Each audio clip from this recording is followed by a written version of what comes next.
Sebanyak 300 perwira tinggi atau Pati TNI dimutasi secara besar-besaran di awal pemerintahan Presiden Prabowo Subianto.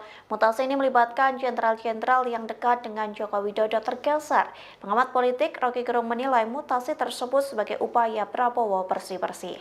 Hal itu disampaikan Rocky Gerung melalui podcast yang tayang di channel YouTube-nya pada Selasa 10 Desember. Rocky Gerung mengatakan mutasi dan rotasi merupakan hal yang wajar.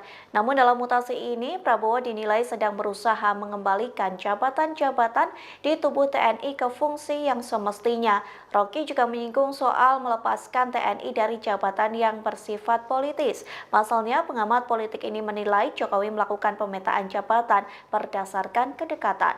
Dengan begitu, ia mengatakan TNI di masa Jokowi hanya untuk menjaga kekuasaan.